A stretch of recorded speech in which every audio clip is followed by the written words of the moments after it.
Hello, my friends, and I hope you're having a fantastic day. We are talking about D&D yet again, mostly because I was, as usual, scrolling through Twitter and found something that irritated me. That's how a lot of videos get made. I'm just scrolling through Twitter and something irritates me, and I'm like, you know what? We're going to talk about that today. So here we have a tweet from this fellow named Jacob Shelby. He says, not that we need another take on this topic, but what would Twitter be without another useless opinion? And he's not wrong there. So here's mine. Not everything is made for you. Don't like this? Totally fine. Don't incorporate it into your world. The end. It's really that easy. And my friends, if you could have heard my screech of anger, I won't lie. It's not often I yell at my phone. But something like this does, in fact, make me yell at my phone. And I'm sure most of you are aware of why. Because I can't imagine who has been saying this exact shit for the last 10, 15 years, maybe 20. Saying, you know, you can change this stuff. You can put your own stuff in it. You can do something different. It doesn't have to be in the books. If you don't like this, don't use it. But all of a sudden, because it's something they like, because it's something they're okay with, now it's okay to say something. Now that the source material is what they want it to be, now it's something that they can go ahead and say, oh, well, you don't have to do that. The absolute blind hypocrisy in that statement alone is enough to enrage a sane person. I am not a sane person. I won't even lie about it. I am not a sane person. Thus, I am extra enraged because this is absolutely ridiculous. How can you say that with a straight face after years of pushing this crap into D&D, and then you can get up and turn around and say, oh, well, you don't have to.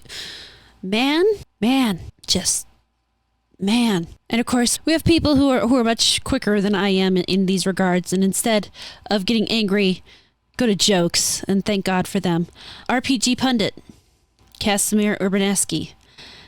Very clear that the woke gaming left is now demanding that we cannot in any way question Orko Gonzalez.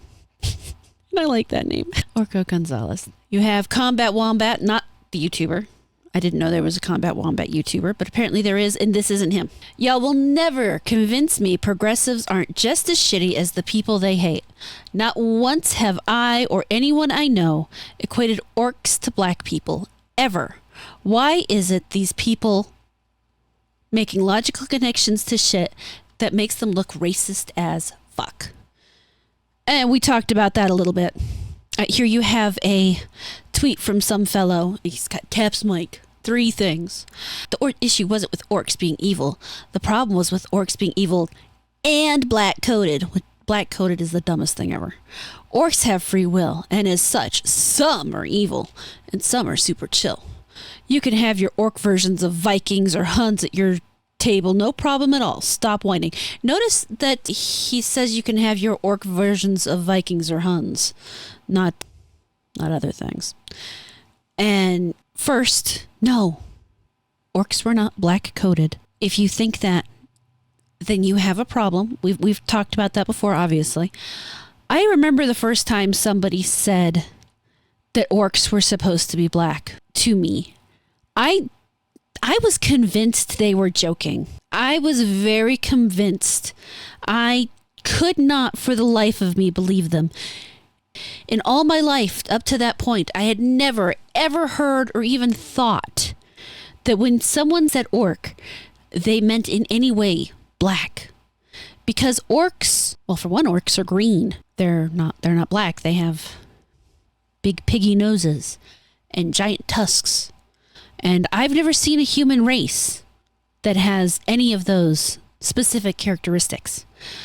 So for them to look at that and say that they were black, maybe they knew different black people than I did, because none of the black people I have met have been particularly orc-like. I don't know any way how they got that connection. And of course, I said it in my last video.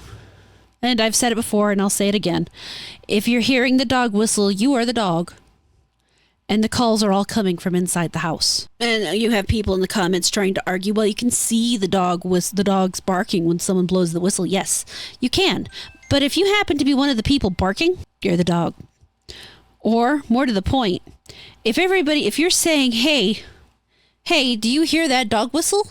And everybody else is looking at you like you're stupid, you're the dog. And in a lot of these cases, that's exactly what it is. People will look at something and they'll be going, hey, this is a dog whistle. And people go, what are you talking about? We don't hear anything. We don't see anything.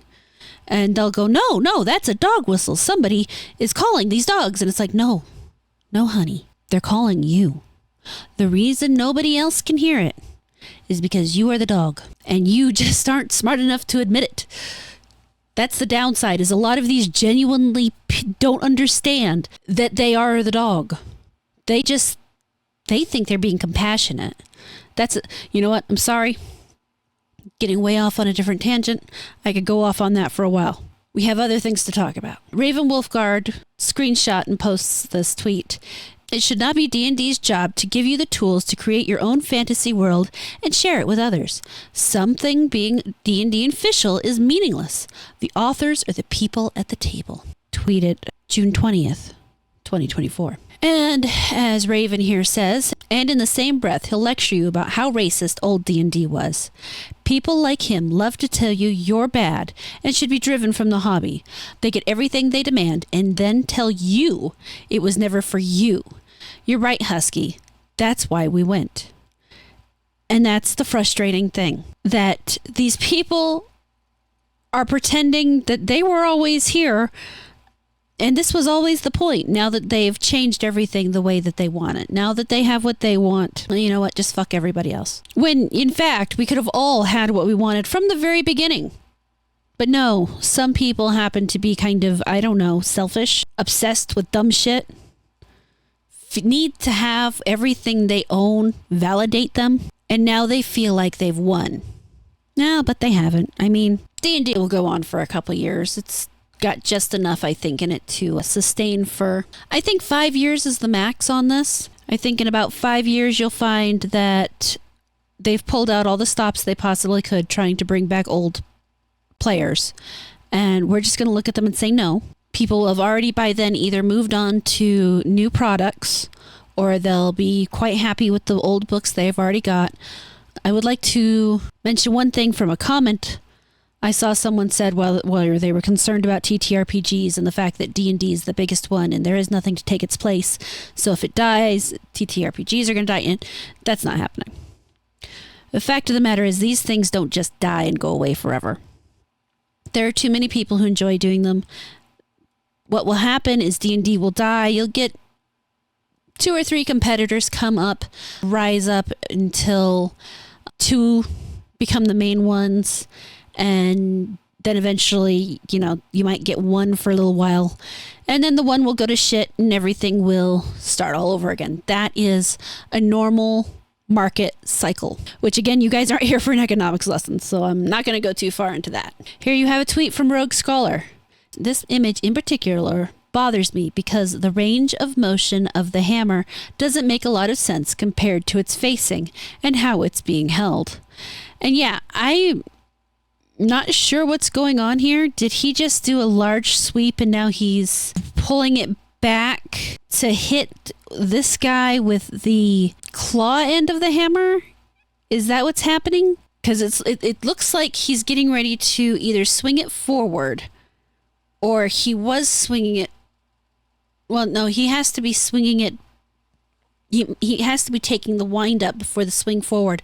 But for some reason, instead of using the big blunt end that you normally would, he's going to use the pointy end, which, I mean, there are definitely times you do that. That's part of why there is a pointy end. But it definitely doesn't look right. It makes me wonder if this was, in fact, an artist or if maybe the artist supplemented their work in some way, perhaps, maybe, a little, maybe. I wouldn't be surprised. You have Lee, who says, "You almost got me, Wizards of the Coast with the Greyhawk carrot. So close."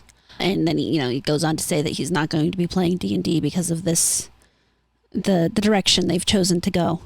Brandon responds, "It's not exactly inspiring any big calls to adventure with this imagery, is it?"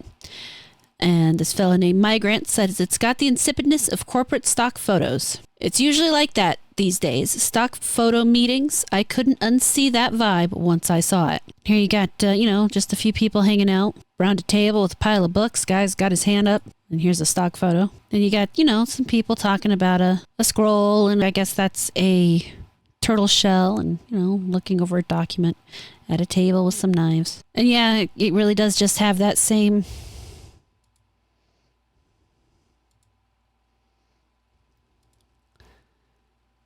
They really just have that same vibe. It's like they forgot that D&D is about adventuring, and they're making it all about life. The people who wrote these and made these pictures don't understand that D&D is about adventures, fun adventures with your friends or your enemies, where you go and you murder things on the road in D&D and have fantastic adventures. Now, one of the originators of D&D lore, Margaret Weiss, who has written a number of the Dragonlance books along with her writing partner Tracy Hickman, is very cheeky, and it made me laugh. She's got lots of interest in dwarves and forges and diversity. I just thought I'd post Keith Parkinson's depiction of Flint Fireforge and Theros Ironfeld. And here you see them forging the Dragonlance. And that is just an excellent picture. You can see the motion, you can see the characters, it's got interest, it's got color, and that is definitely a dwarf, and he's not wearing any sandals either. He knows how to forge. I would like this down in the comments. You've got this guy. You mean it doesn't look like this? And he's got that guy from The Simpsons pointing and going. Then Margaret Weiss responds with a cheeky little smile. Yes, indeed. It is depressing what they're doing. For a little cheer up, though, then it might be a nice moment to just take a glance at some old D&D art.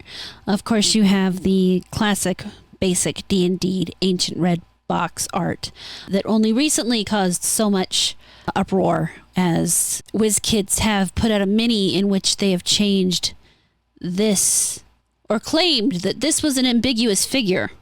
No one knew their gender, and they made it a woman. Here you have a photo of a proud group of dragon slayers. And again, it looks great. You can see each character has their own personality and very definite genders. These women are neither over-sexualized nor are they ambiguous.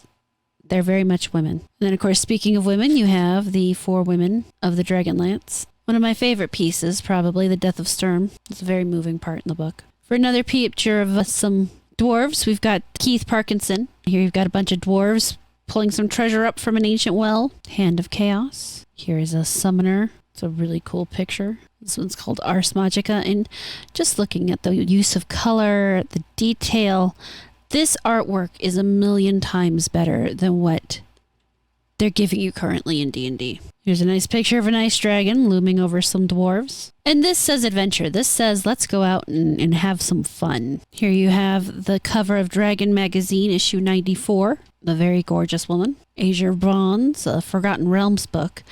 And look at that. That is a strong woman who, she has some cleavage out, but obviously she is not, particularly overly sexualized, but she's still feminine and ready for a fight.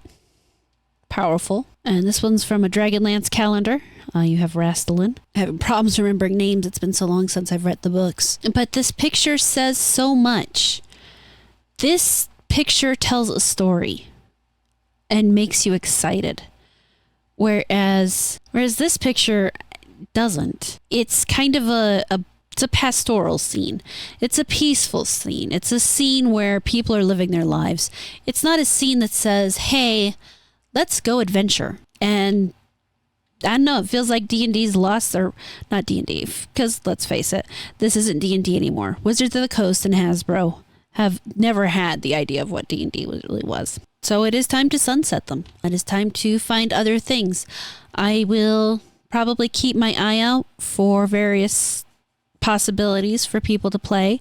I do like to make sure that even while I'm talking all this negative stuff, that I try to put out some positivity for y'all so that, you have options beyond just sitting there and sulking about the fact that things that you like are gone. Not that you're sitting there and sulking, but you know what I mean. I like to provide solutions as opposed to just whine about the problem.